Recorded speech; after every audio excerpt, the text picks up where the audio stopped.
Hey guys, so I want to tell you a story.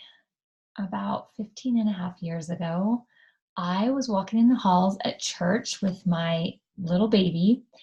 I don't remember exactly why I went into the hall, but she was getting fussy or something. Actually, she probably was a little older. She's probably walking.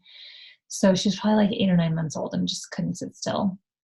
So we went into the hall, and somebody had prepared a bulletin board in that church building that was about family history, and they changed it regularly. And the new bulletin board theme was Write Your Personal History.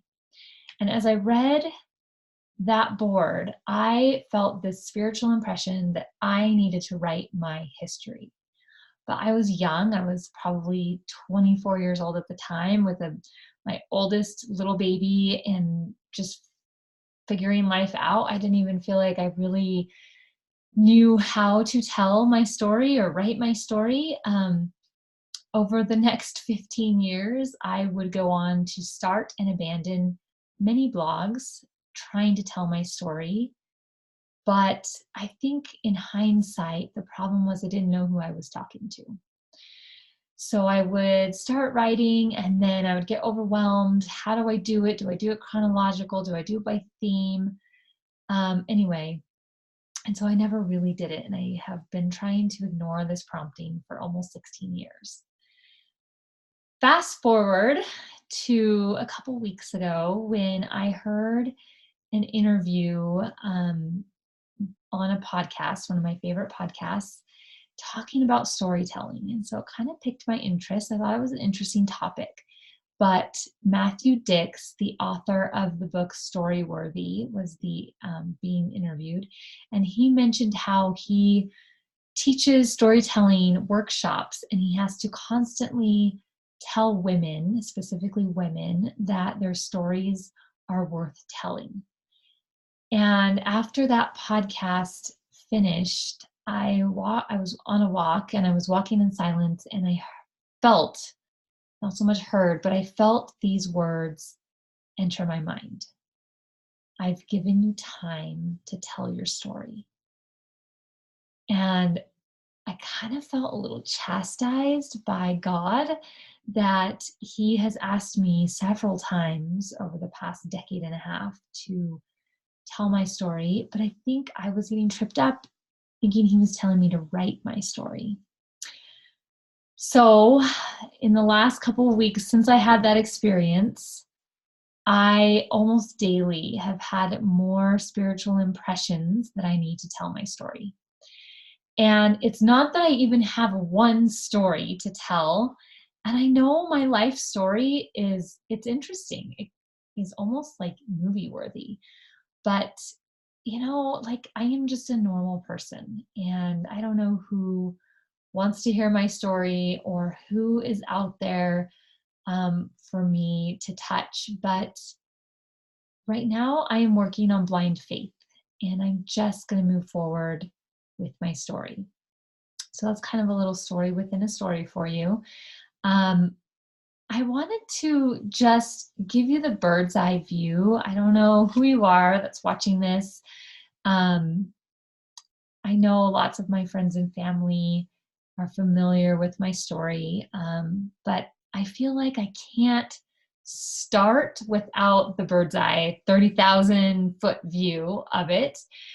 So today I'm just going to really quickly give you the nuts and bolts of my history, of who I am and where I came from, and a few really important events that have happened in my life. And then as I go forward, I don't even know what this is going to look like, if this is going to be a YouTube channel or if it's going to be a podcast or a blog or what, but I will tell more stories and go more in depth. So here's the bird's eye view. I'm going to start with 0 to 18 years old, in which I was born in Chula Vista, California, a suburb of San Diego. And my mom was a teenager. She was 17, barely 17 in 1 month. My dad was 20, and they weren't married. Um, but they made it work. And when I was 6, immediately after I finished kindergarten, we moved to Washington State because my dad had lost his job. There's a story in there. Um, and his parents had moved to Eastern Washington State where they were building a house and retiring. So we moved onto their property. They had told my dad that there were job opportunities, and that's where I grew up, this tiny little town in the state of Washington in the Okanagan Valley.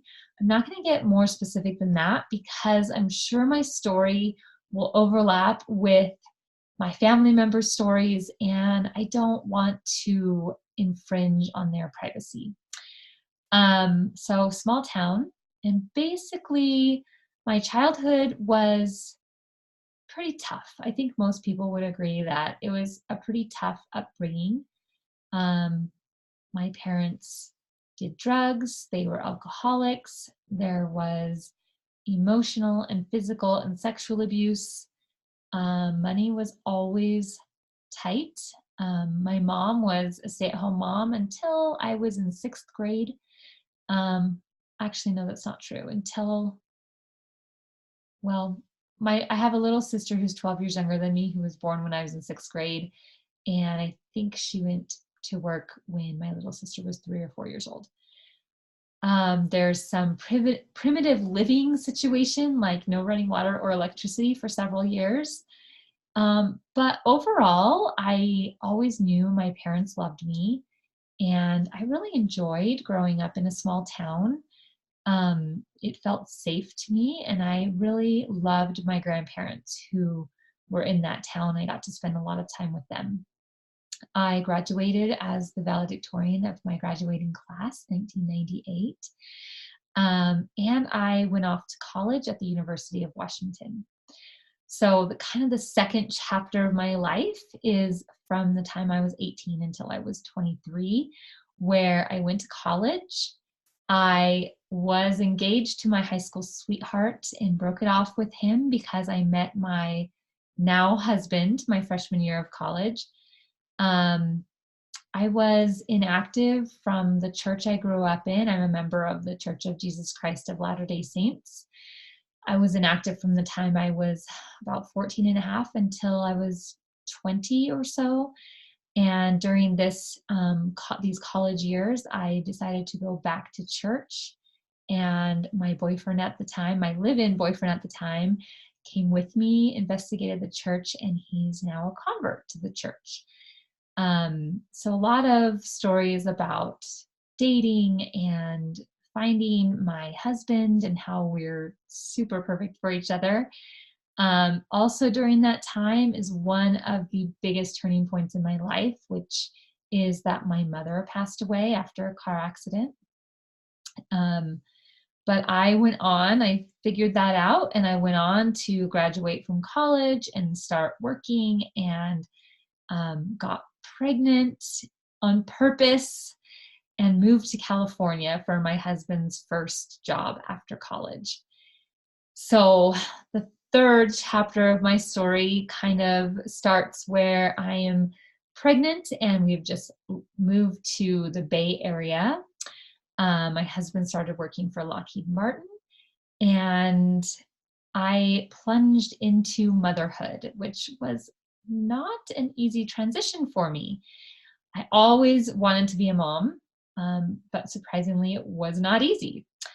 So I had babies, we bought a condo. There's a whole story about that and trusting the Lord.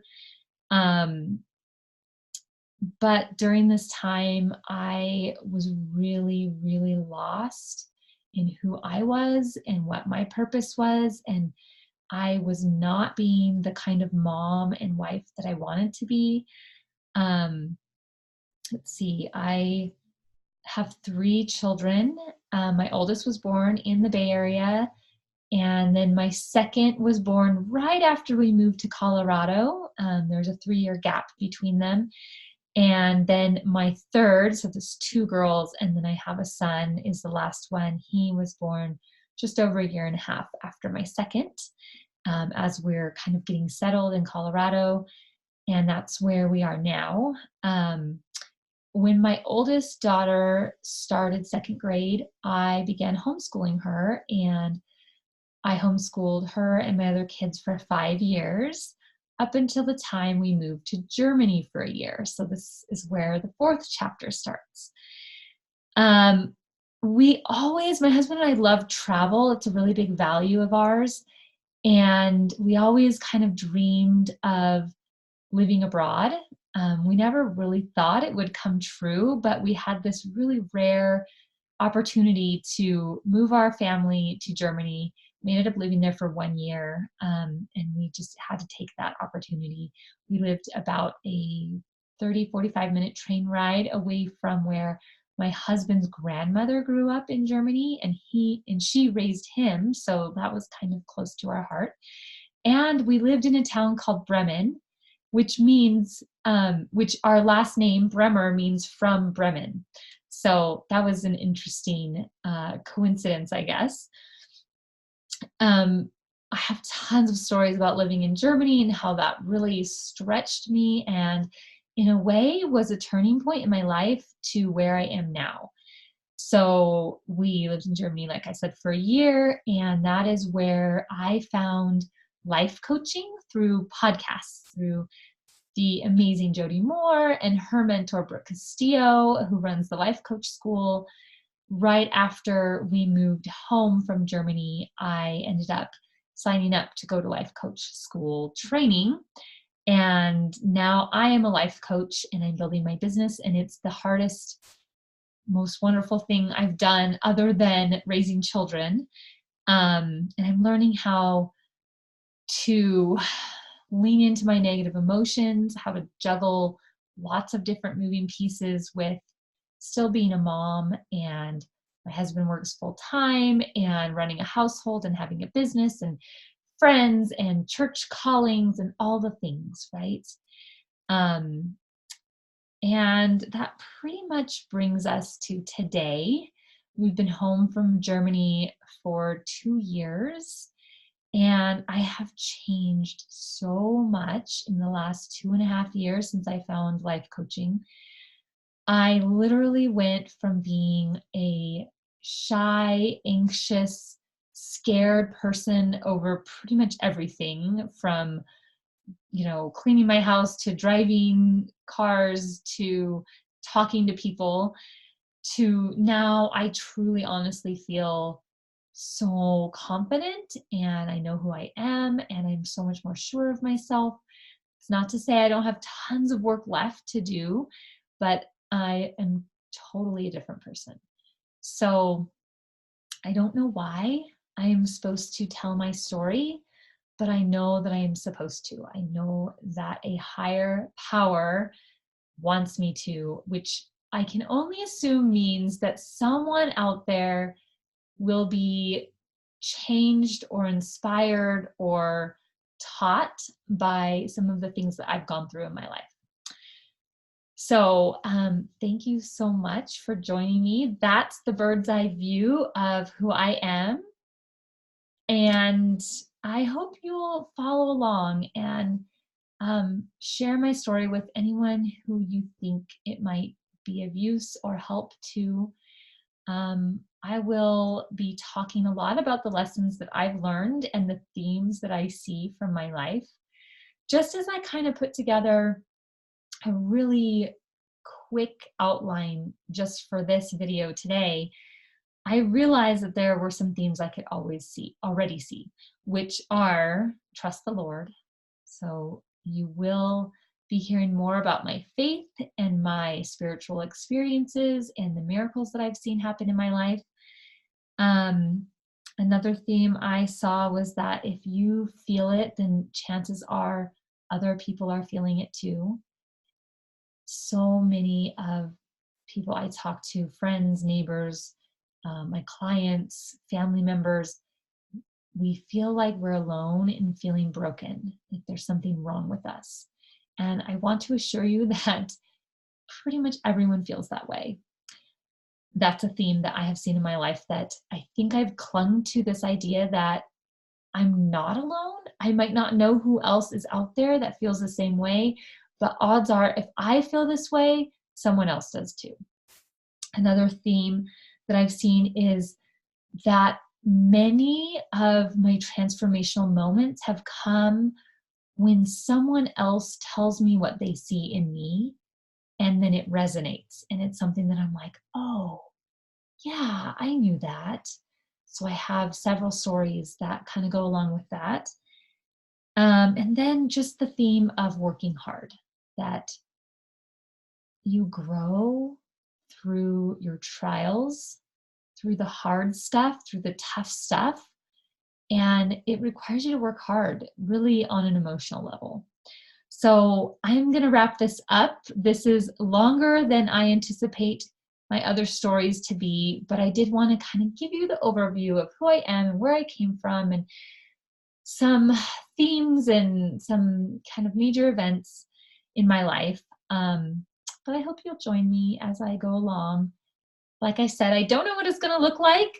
So wherever you're hearing this, keep coming back. And you can reach out to me through my website, danitabremmer.com, or email me, danita@danitabremmer.com. If you're seeing this over social media, feel free to DM me any questions you have, anything that you can relate to, or if you feel like I might have some insights or wisdom to impart. I don't claim to be a wise person, but again, there must be some reason why I feel like I need to tell my story, right? All right. Thanks for joining me. I will see you again soon.